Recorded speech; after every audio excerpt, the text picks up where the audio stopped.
न्याय पर भरोसा है, न्याय हमको देगा। सीधा फांसी होना चाहिए।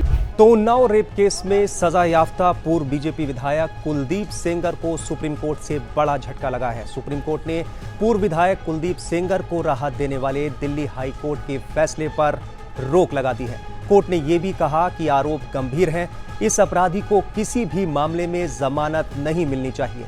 Chief justice of India justice Suryakant की अगुवाई वाली बेंच ने सेंगर के वकील को नोटिस जारी कर 2 हफ्ते में जवाब दाखिल करने के लिए कहा है।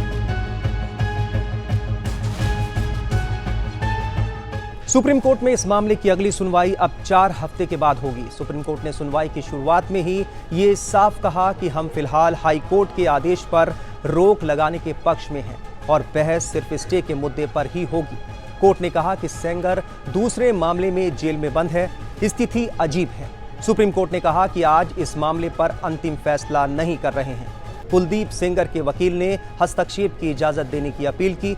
इस पर कोर्ट ने नोटिस जारी कर 2 हफ्ते में जवाब दाखिल करने के लिए कहा।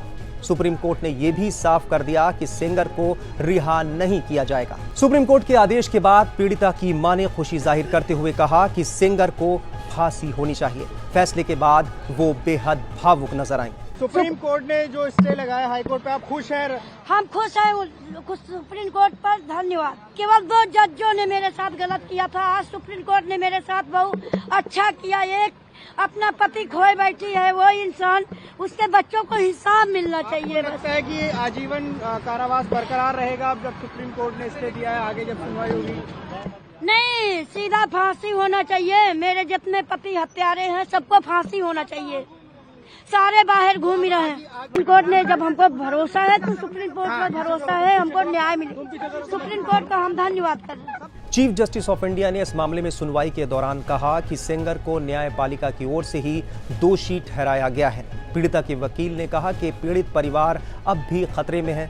इस पर चीफ जस्टिस ऑफ इंडिया ने कहा कि आपको अपील दायर करने का अधिकार भी है, आपके पास कानूनी उपाय उपलब्ध है। सुप्रीम कोर्ट के आदेश को लेकर वरिष्ठ वकील महमूद प्राचा ने क्या कुछ कहा, सुनिए। ये बच्ची जो थी और इसका परिवार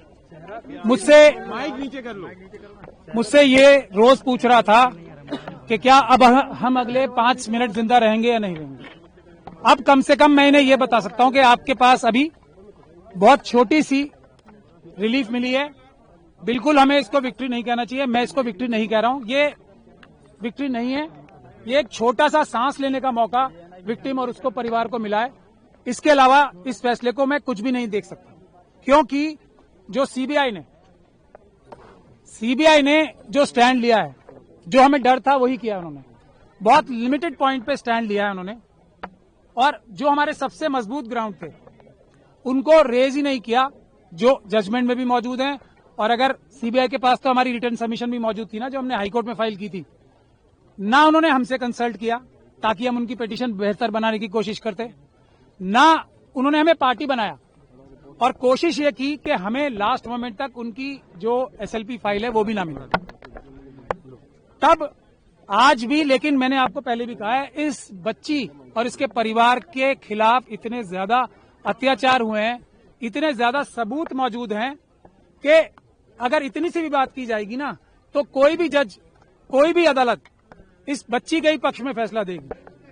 और इसीलिए इस जजमेंट को हम क्रिटिसाइज कर रहे थे कि ये जो दिल्ली हाईकोर्ट की जजमेंट थी वो इतनी महान दयालुता जो दिखाई थी इस कॉन्विक्ट को, कुलदीप सिंह सेंगर को, जिसको मैं बोलता हूं एप्स्टीन गैंग के मेंबर हैं, वो इंडियन एप्स्टीन गैंग के मेंबर हैं, उनके साथ बहुत बड़ा गैंग भी है। और आज आप लोगों ने अंदर भी देख लिया होगा कि हम लोगों की संख्या इतनी सी थी उन लोगों की संख्या के आगे, और हमें दोनों तरफ से मुकाबला करना पड़ रहा था, इस तरफ से भी और उस तरफ से।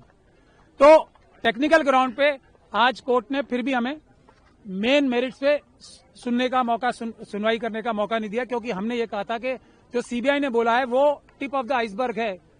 हमारे पास अभी मेजर पोर्शन है जिसमें ये पब्लिक सर्वेंट की बात तो बहुत छोटी है ना, पब्लिक सर्वेंट के अलावा ये person in dominance in control है, क्योंकि इसी जजमेंट में लिखा हुआ है कि कुलदीप सिंह सेंगर साहब ने पंचायत होल्ड करके सबको बुलाया था अपने सामने और ये बोला था कि केस फाइल करो या ना करो ये मैं तय करूंगा। इस तरफ की बातें इसी जजमेंट में लिखी हुई।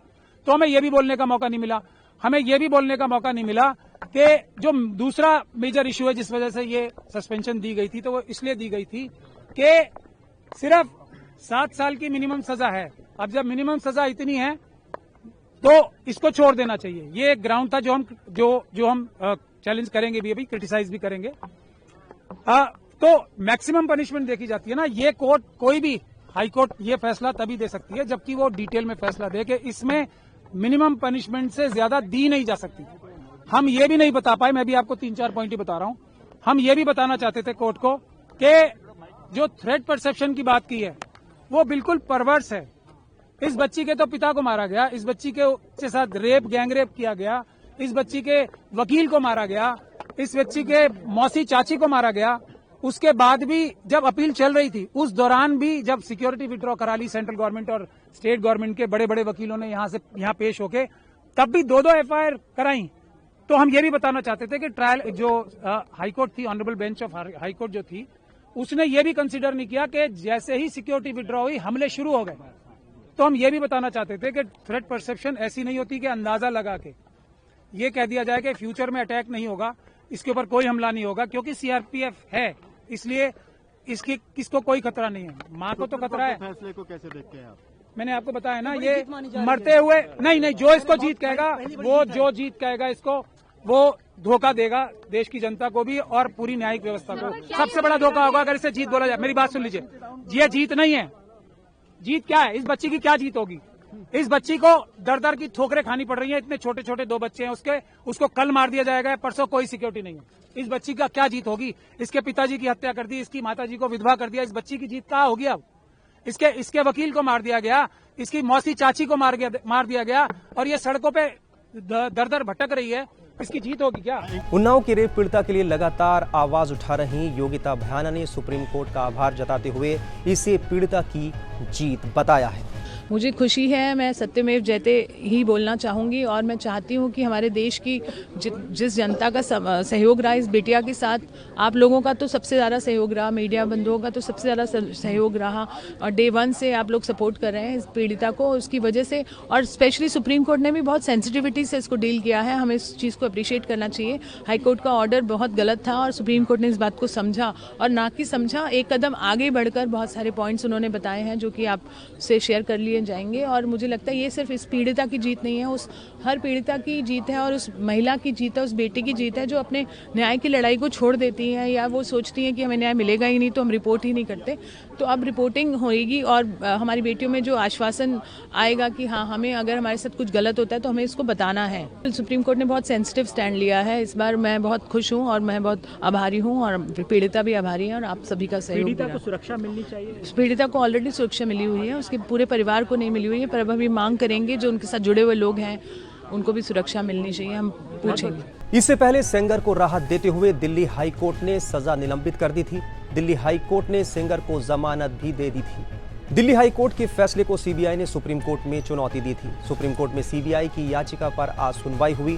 सीबीआई ने सुप्रीम कोर्ट में सेंगर की सजा बरकरार रखने की अपील की थी। हालांकि पीड़ित पक्ष ने सीबीआई के रुख को लेकर भी सवाल उठाए थे। पीड़िता ने कहा था कि सीबीआई इससे पहले कहां थी। बहरहाल सुप्रीम कोर्ट ने इस मामले की अगली सुनवाई अब 4 हफ्ते बाद होगी। तो देश दुनिया की तमाम खबरों के लिए आप बने रहिए टाइम्स ऑफ भारत के डिजिटल प्लेटफॉर्म के साथ। सच की दुनिया खामोश नहीं रहती और जब सवालों की आग बुझने लगे तब लौटता है वो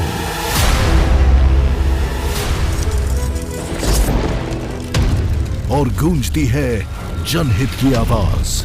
चक्रव्यूह आपके अपने सुमित अवस्थी के साथ सोमवार से शुक्रवार शाम 6:57 पर